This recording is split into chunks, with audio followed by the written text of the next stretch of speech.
Monsieur le Président de l'Assemblée générale, Madame la Secrétaire générale adjointe des Nations unies, Mesdames et Messieurs les chefs d'État et de gouvernement, Mesdames et Messieurs les ministres, Mesdames et Messieurs les ambassadeurs, c'est un honneur pour moi de prendre la parole devant cette Assemblée pour y porter la voix de la France. Et à cet instant, je pense à ceux qui se sont battus dans mon pays, mais également partout dans le monde, pour que précisément la France soit libre. À ceux aussi qui ont estimé que le destin de l'Europe ne pouvait leur être indifférent en d'autres temps. Et celles-là et ceux-là, qu'ils viennent d'Afrique, d'Asie, d'Océanie ou d'Amérique, parce qu'une part de leur liberté comme de l'avenir du monde s'y jouait. Je pense à ceux qui ont écrit notre charte et bâti les murs de cette organisation pour conjurer le pire, une fois celui-ci advenu à 2 reprises au XXe siècle, infligeant à l'humanité tout entière d'indicibles souffrances. N'oublions jamais cette dette. Elle sert les intérêts de tous nos pays et nous montre le chemin de la paix. Elle nous rappelle qu'il n'est d'autre centre de pouvoir légitime et durable que celui que les nations décident souverainement en s'unissant. Elle nous dit que l'universalité de notre organisation n'est au service d'aucune hégémonie, d'aucune oligarchie géopolitique. Or, cet héritage, notre organisation, tout comme d'ailleurs nos choix en tant que nation, sont aujourd'hui confrontés à une alternative. Nous avons aujourd'hui à faire un choix simple au fond, celui de la guerre ou de la paix. Le 24 février dernier, la Russie, membre permanent du Conseil de sécurité, a rompu, par un acte d'agression, d'invasion et d'annexion, notre sécurité collective. Elle a délibérément violé la Charte des Nations unies et le principe d'égalité souveraine des États. Dès le 16 mars, la Cour internationale de justice a déclaré l'agression russe illégale et a exigé le retrait de la Russie. La Russie a décidé, ce faisant, d'ouvrir la voie à d'autres guerres d'annexion, aujourd'hui en Europe, mais peut-être demain en Asie, en Afrique ou en Amérique latine. On peut dire tout ce qu'on veut aujourd'hui, et j'entends nombre de débats, j'ai entendu nombre de prises de parole. Il est une chose sûre et certaine, au moment où je vous parle, il y a des troupes russes en Ukraine, et à ma connaissance, il n'y a pas de troupes ukrainiennes en Russie. C'est un état de fait, et nous devons tous le regarder. Plus cette guerre dure, plus elle devient menaçante pour la paix en Europe, mais aussi pour celle du monde. Elle nous conduit vers une conflictualité élargie, permanente, où la souveraineté et la sécurité de chacun ne dépendent plus que de rapports de force, de taille des armées, de la solidité des alliances ou des intentions des groupes armés et des milices. Où ceux qui se considèrent comme forts cherchent à soumettre par tous les moyens ceux qu'ils considèrent comme faibles. Ce à quoi nous assistons depuis le 24 février dernier est un retour à l'âge des impérialismes et des colonies. La France le refuse et recherchera obstinément la paix. Là-dessus, notre position est claire et c'est au service de cette position que j'assume le dialogue conduit avec la Russie dès avant le déclenchement de la guerre, tout au long des derniers mois, et que je continuerai de l'assumer. Car c'est ainsi qu'ensemble nous rechercherons la paix. La recherche de la paix par les initiatives prises au cours des années et des mois qui ont précédé le conflit pour l'éviter. La recherche de la paix depuis le 24 février par le soutien humanitaire, économique et militaire que nous apportons au peuple ukrainien pour exercer son droit de légitime défense et préserver sa liberté. La recherche de la paix par notre condamnation de l'invasion d'un État souverain de la violation des principes de notre sécurité collective, des crimes de guerre commis par la Russie sur le sol ukrainien et par notre refus de l'impunité. La justice internationale devra établir les crimes et juger les coupables. La recherche de la paix, enfin, par notre volonté d'endiguer l'extension géographique et d'intensité de la guerre. Il nous incombe à cet égard de soutenir les efforts de l'Agence internationale de l'énergie atomique pour prévenir les conséquences de la guerre sur la sûreté et la sécurité nucléaire, comme nous le ferons demain aux côtés des Ukrainiens dont la souveraineté sur leurs centrales ne saurait être discutée. Nous avons obtenu qu'une mission de l'agence se rende sur le terrain et établisse un rapport de façon indépendante. Travaillons ensemble pour prévenir le risque d'un accident dont les conséquences seraient dévastatrices. Nous savons tous, ici, que seul un accord respectant le droit international permettra de rétablir la paix. Une négociation ne sera possible que si, souverainement, l'Ukraine le veut et la Russie l'accepte de bonne foi. Nous savons tous aussi qu'une négociation n'aboutira que si la souveraineté de l'Ukraine est respectée, son territoire libéré, sa sécurité protégée. La Russie doit maintenant entendre qu'elle ne saurait imposer quelque volonté par des moyens militaires, même en y adjoignant avec cynisme des simulacres de référendum dans des territoires bombardés et désormais occupés. Il incombe aux membres du Conseil de sécurité de le dire haut et clair, et aux membres de cette Assemblée de nous soutenir sur ce chemin de la paix. J'appelle à cette tribune les membres des Nations Unies à agir pour que la Russie renonce au choix de la guerre, en mesure le coût pour elle-même et pour nous tous, et mette un terme à son agression. Il ne s'agit pas ici de choisir un camp entre l'Est et l'Ouest, ni entre le Nord et le Sud.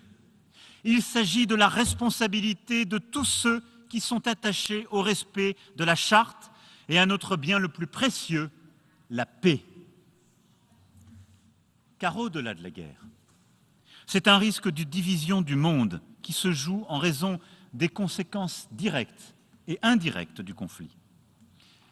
Je sais qu'ici, dans cette Assemblée, beaucoup nourrissent un sentiment d'injustice face aux conséquences énergétiques, alimentaires, économiques, dramatiques de la guerre menée par la Russie. Je sais aussi que certains pays, ici représentés, sont restés dans une forme de neutralité à l'égard de cette guerre. Mais je veux vous le dire avec la plus grande des nettetés aujourd'hui.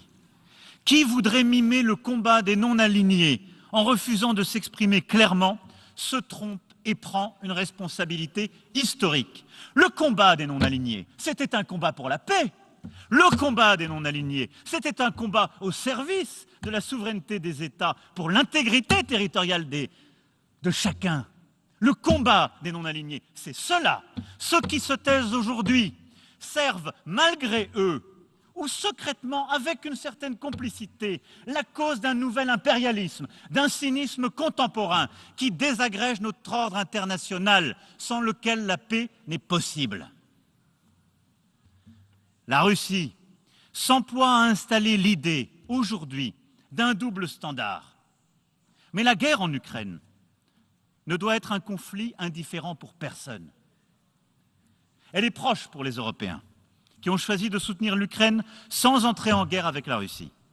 Elle est plus lointaine pour beaucoup d'entre vous, mais nous en avons tous les conséquences directes et nous avons tous un rôle à jouer pour y mettre un terme, car nous en payons tous le prix.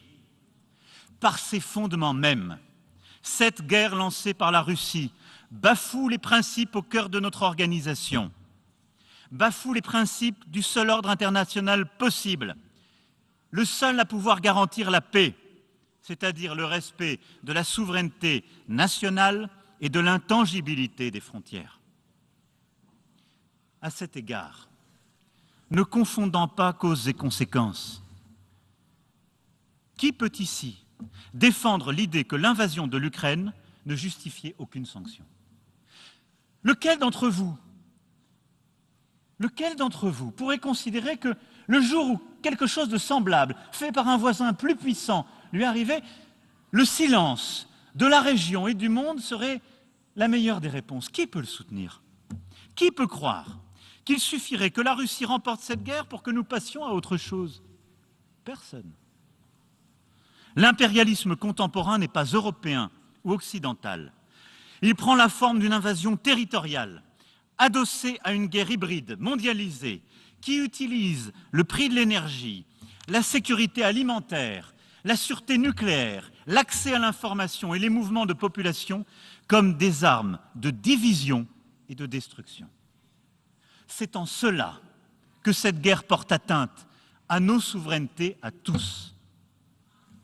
Aussi, la France se tiendra aux côtés des peuples libres des Nations Unies pour faire face aux conséquences du conflit comme à toutes les inégalités qu'il accroît, en récusant logique de bloc ou d'alliances exclusives.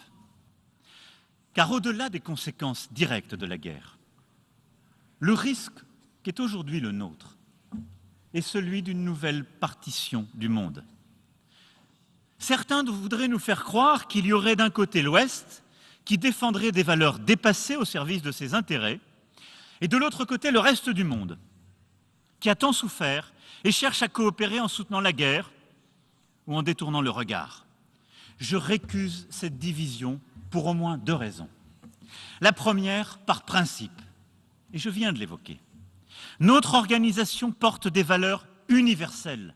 Ne laissons pas s'installer l'idée sourde qu'il y aurait dans les valeurs de la Charte quelque chose de régional, d'adaptable.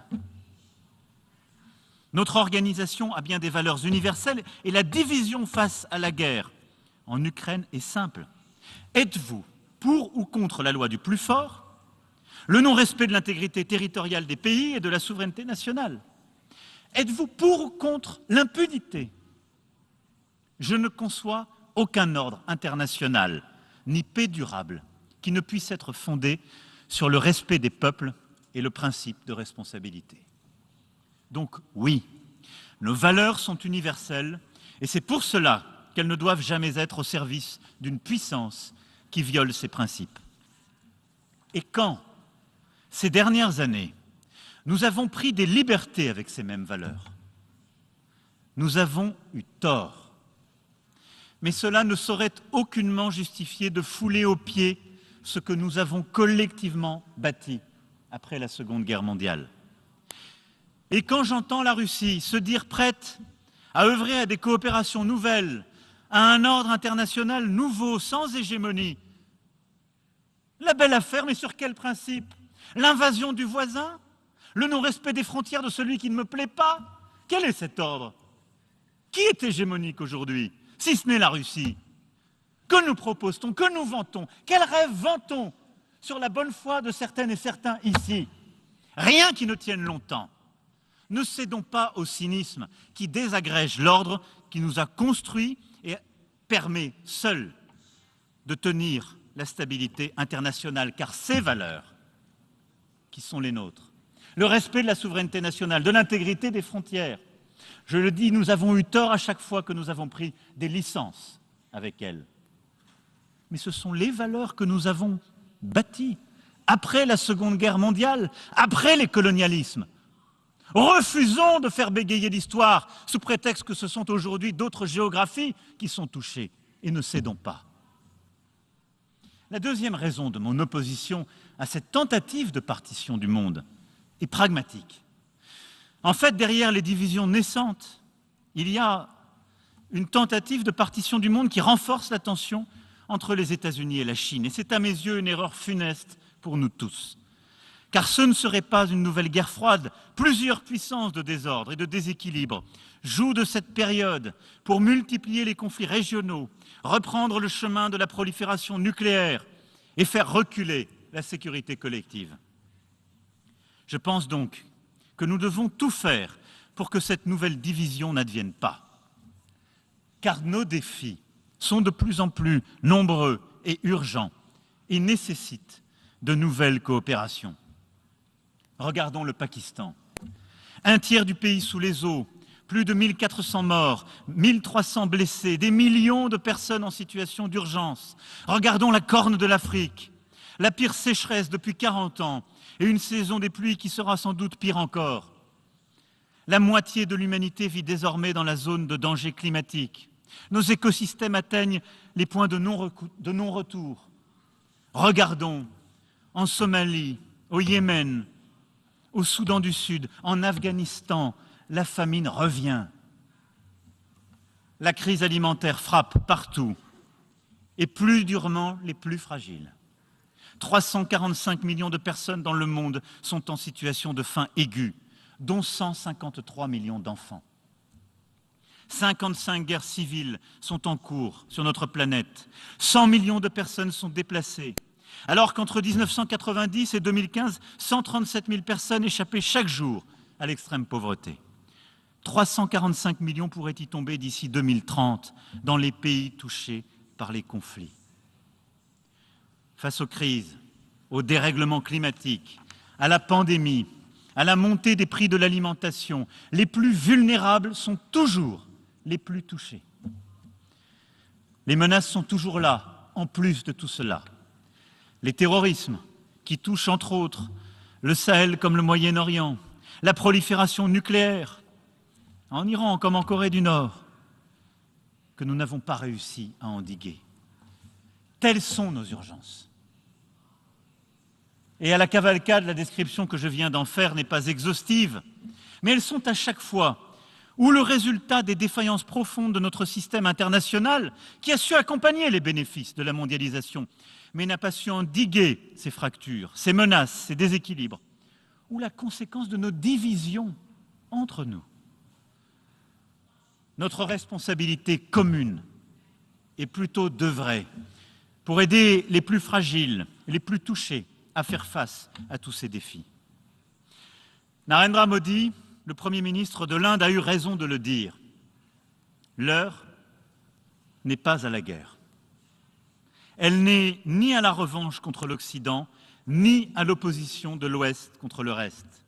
Elle est au sursaut collectif de nos pays souverains et égaux face aux défis contemporains. C'est pourquoi il est urgent de bâtir un nouveau contrat entre le Nord et le Sud, un contrat efficace et respectueux pour l'alimentation, pour le climat et la biodiversité, pour l'éducation. Le temps n'est plus aux logiques de blocs, mais à la construction de coalitions d'actions concrètes permettant de concilier intérêts légitimes et biens communs. Face à la crise alimentaire mondiale, la France a d'ores et déjà doublé ses financements au programme alimentaire mondial. Nous avons bâti, avec l'Union européenne, les corridors de solidarité qui ont permis d'évacuer plus de 10 millions de tonnes de céréales par la voie terrestre depuis le printemps dernier. Ceci a été utilement complété par l'accord du 22 juillet dernier, permis grâce au travail du secrétaire général des Nations Unies, et qui a permis d'évacuer 2,4 millions de tonnes par la mer Noire, et qui se poursuit.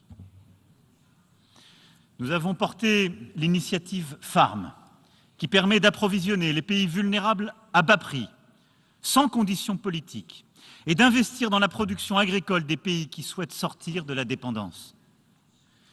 Je vous annonce également que la France financera l'évacuation du blé ukrainien à destination de la Somalie, en lien avec le partenariat alimentaire mondial. Nous le ferons avec solidarité, efficacité et exigence de pleine transparence. Demain, nous réunirons l'Union africaine, les agences des Nations Unies, l'Organisation mondiale du commerce, le FMI, les banques de développement et la Commission européenne pour bâtir un mécanisme viable d'accès aux engrais pour l'Afrique, en complément, là encore, des initiatives du secrétaire général sur ce point. Sur le climat et la biodiversité, dans quelques semaines, nous nous retrouverons à la COP27 en Égypte.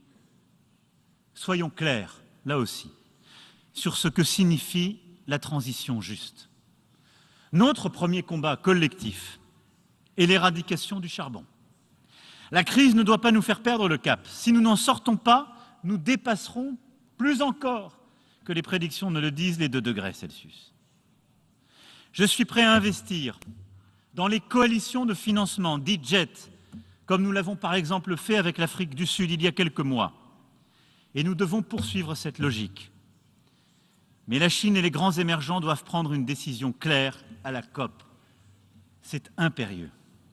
Nous devons bâtir, à cet égard, autour des grands émergents, des coalitions d'acteurs étatiques, avec nos grandes institutions financières internationales, pour bâtir des solutions complètes de production d'énergie et de changement des modèles de production industrielle qui seuls permettront ces transitions. Ensuite, le G7 doit mener l'exemple. Les pays les plus riches doivent accélérer leur programme de neutralité carbone, mais aussi faire l'effort de sobriété et partager les technologies vertes.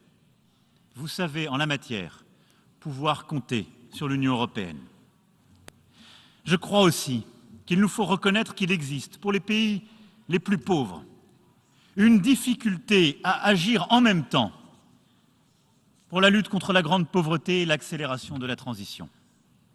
Nous ne pouvons pas demander la même chose à l'Afrique subsaharienne où 600 millions de personnes n'ont toujours pas accès à l'électricité et aux grands émetteurs. C'est pourquoi la solidarité financière, la solidarité technologique des plus riches doit être renforcée sur le plan climatique à l'égard des pays les plus pauvres. Apporter des financements, apporter des solutions et accélérer cet agenda, comme nous avons su le faire au moment de la pandémie, mais de manière encore plus forte, plus efficace, plus résolue. Nous devons aussi, dans ce contexte, protéger ensemble nos puits de carbone et nos trésors de biodiversité. La France accueillera avec le Costa Rica la conférence des Nations Unies pour les océans en 2025. Faisons-en la COP 21 des océans. Sur la santé, nous devons apprendre de la pandémie de Covid-19. À cet égard, nous devons reconnaître que notre première ligne de défense, ce sont les systèmes et les personnels de santé dans les pays les plus fragiles. J'insisterai sur ce point crucial lors de la reconstitution du Fonds mondial pour la lutte contre le sida, la tuberculose et le paludisme, dont la France restera l'un des tout premiers contributeurs. Nous devons aussi nous assurer que l'OMS mette bien en place les systèmes d'alerte précoce dont nous avons besoin pour prévenir la propagation d'autres virus. Et nous devons traiter ensemble santé humaine et animale. C'est le sens même de l'initiative Une seule santé que la France porte avec plusieurs autres. Comme nous le faisons avec le Partenariat mondial pour l'éducation, poursuivons nos efforts pour que les enfants aillent à l'école après une pandémie qui les en a privés. C'est lutter à la source contre toutes les inégalités et travailler pour notre avenir à tous. Vous le voyez sur tous ces sujets, c'est plus de coopération, ce sont des partenariats d'acteurs entre l'Ouest et le Sud, entre le Nord et le Sud qu'il faut développer. C'est plus d'engagement de nos grandes institutions. Tout cela, c'est l'inverse d'une division qu'on veut installer. Qui, pendant la pandémie, était là? Qui propose des financements face à la transition climatique? Pas ceux qui, aujourd'hui, vous proposent un nouvel ordre international et qui n'avaient pas de vaccin qui marche et qui ont été peu solidaires et qui n'apportent rien face au climat. Face à tous ces défis, qui sont les nôtres collectivement, nous devons être plus solidaires, coopérer davantage, mais en aucun cas céder à des sirènes qui ne mènent nulle part. Pour y arriver, nous devons aussi être lucides sur la situation des pays les plus pauvres et des pays à revenus intermédiaires. Qu'ils soient en Afrique, sur le continent sud-américain, en Asie ou dans le Pacifique. La pandémie a encore accru les inégalités. La guerre et ses conséquences accroissent les difficultés pour nombre de ces pays. Le G20 doit donc impérativement tenir l'objectif qu'il s'est donné l'an dernier, de mobiliser 100 milliards de dollars à partir des droits de tirage spéciaux. Mais nous devons aller plus loin et plus fort. D'abord, sur la base de ces émissions de droits de tirage spéciaux du FMI, nous devons mettre en œuvre ce à quoi nous nous sommes engagés. Tant de pays, en particulier en Afrique, n'ont pas encore vu cet argent. Et nous ne pouvons plus leur expliquer que tel Parlement bloque, que telle règle l'empêche. C'est impossible. Nous arriverons trop tard. Mais nous devons aller plus loin, car la difficulté est encore plus grande. Il nous faut donc passer à 30% de réallocation de nos droits de tirage au profit des pays africains les plus exposés et des pays les plus pauvres partout sur la planète. Et nous devons, avec la Banque mondiale et le Fonds monétaire international, réengager nos dispositifs qui ne sont plus adaptés au contexte actuel. Les règles que nous appliquons aujourd'hui sont les règles des années 80. La situation de notre planète, post-Covid-19, avec une accélération du dérèglement climatique et d'un effondrement de la biodiversité, et en raison des déséquilibres créés par la guerre, accroît nos exigences de solidarité. Il nous faut un nouveau pacte financier avec le Sud. Voilà notre vraie ligne de front, celle qui doit nous rassembler, non pas contre un ennemi commun, non pas contre des histoires fausses ou des révisions historiques, mais pour la planète que nous habitons tous et pour l'égalité des chances à l'échelle de l'humanité. Ce combat, c'est le nôtre, c'est celui qui nous réunit tous. Il suppose simplement de faire un peu plus d'efforts, de tenir nos accords, d'être exigeants et respectueux les uns avec les autres. Mais ce combat, qui est le vrai, si nous ne sommes pas capables de le mener ensemble, sera la source de toutes les fractures et les conflits à venir.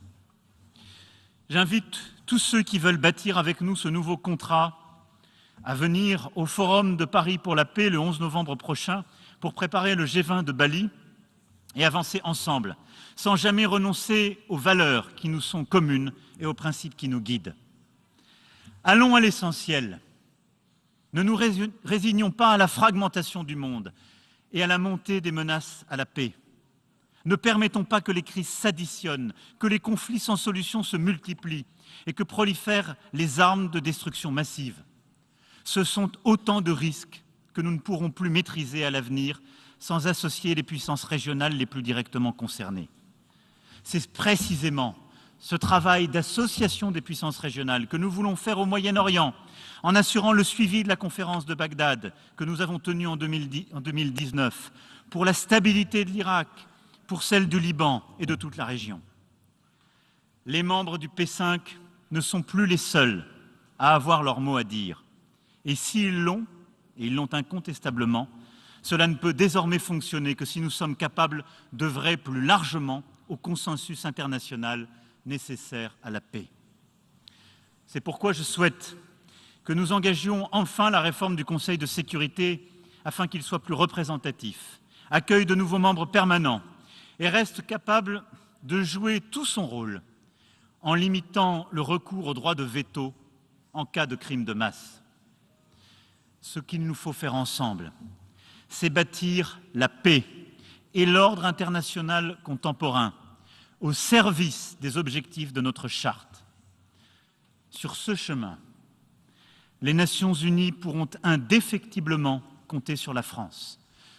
Sur ce chemin, chaque pays ici présent pourra indéfectiblement compter sur la France. Je vous remercie.